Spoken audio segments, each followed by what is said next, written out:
Bom, pessoal, então estamos aqui de volta para fazer mais um vídeo da nossa série Aprendendo a Aprender. Então, aqui de novo com o professor Carlos Marmo e com a professora Angélica Turaça para a gente discutir aqui algumas coisinhas que talvez venham a calhar para você ao longo dos seus estudos. E aí eu queria saber de vocês, né? Um é engenheiro, outro é matemática. Quais foram os maiores obstáculos que vocês enfrentaram na faculdade para aprender os conteúdos, né? Para entender de fato a parte exatoide do negócio? Eu acho que principalmente quando você entra na faculdade, né? Nos primeiros semestres, assim, primeiros anos, inclusive, eu acho que essa autonomia que os professores julgam que você já tem. Então, no ensino fundamental, no ensino médio, no cursinho, você tem o professor sempre muito disponível. Então, se você não entendeu um exercício, não entendeu uma passagem, você vai, você pergunta, ele já te explica detalhadamente e tudo mais. Então, é muito fácil você ter a resposta pronta de um detalhe, né? Às vezes é coisa muito simples, mas que não está enxergando, não está vendo, não associou a nada. Então, você chega para alguém, e alguém pode ser ou um colega, ou um professor, né, da disciplina, tal, pergunta, ele vai falar, não, é por causa disso, e tudo bem.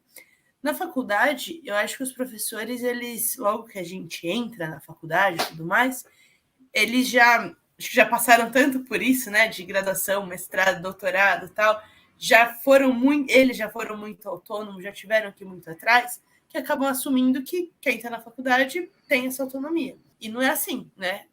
Principalmente nos primeiros anos, o adolescente, ele ainda é adolescente, ele ainda tem muito o que aprender. E aí, assim, como que eu faço para aprender isso? Vai para a biblioteca, né? Tipo, não entendi essa conta. Tá, vai procurar na biblioteca. Hoje, acho que ainda fica muito mais fácil, porque, né, procurar no Google, alguma coisa assim, facilita muito mais do que você chegar e olhar 1 milhão de livros. E outra coisa também dado esse 1 milhão de livros aí, como eu sei o que procurar, como procurar, né? Então, eu acho que ter assim, estou aprendendo lá cálculos de integrais, primitivas, tal. Como que eu vou pegar num livro e vou procurar isso, entendeu? Eu procuro integral, eu procuro primitiva, é livro de cálculo, é livro de algum outro assunto. Então, ter esse direcionamento de, tipo, como eu procuro e o que eu procuro, né? E é questão de tempo, né? No primeiro semestre, provavelmente, essa autonomia ainda vai estar muito em desenvolvimento. Depois, você vai pegando jeito e vai ver que é muito mais fácil você ir atrás, você buscar, como eu disse, ainda mais agora com o celular na mão, né? Você coloca lá e já consegue obter ali um resultado muito mais fácil e entender o que está acontecendo. E sempre, claro, reforçando, tomar cuidado para não pegar fórmulas prontas, né? Porque às vezes só joga uma fórmula e não é exatamente aquilo que você precisa. Tem que estar dentro do contexto ali necessário para o que você está desenvolvendo. E você, Carlinhos, qual foi a sua dificuldade? Não. Angélica, eu achei perfeito isso que você falou, né? Uma coisa que me atrapalhou muito quando eu entrei na faculdade, e eu acho que eu sempre eu fiz escola sempre, a minha escola era muito pequenininha, e quando eu entrei na faculdade, a faculdade é um mundo assim muito maior, né? Tem gente assim indo para todo lado, as salas eram muito maiores, as salas de aula, quando eu fiz escola, tinham 20 e poucos alunos, assim. Aí você entra na faculdade, tem 70 alunos numa sala. E assim, é claro que cursinho também as salas são muito grandes, mas é um esquema muito diferente, porque a gente é obrigado a interagir com os colegas, né? No cursinho, eu fiz cursinho, você entra, fica quietinho, assiste a aula, anota lá e vai embora. Faculdade, o cara chega lá, o professor chega uma hora e fala assim, pessoal, divide-se em grupo de 4.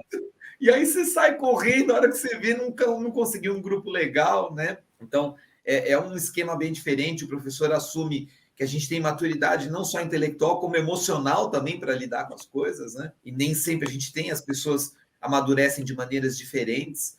Nessa pandemia, eu acho que houve até um retrocesso nisso, pelo que a gente percebe, né? Todos nós aí. Tem alguns que estão mais imaturos, né? Alguns estudantes são mais imaturos do que outros, até por causa desses 2 anos que ficaram em casa, tiveram pouco contato com os colegas na escola, mesmo com os professores, né? Então, acho que isso acentuou bastante assim, a dificuldade, né? Esse salto da escola para a faculdade, né?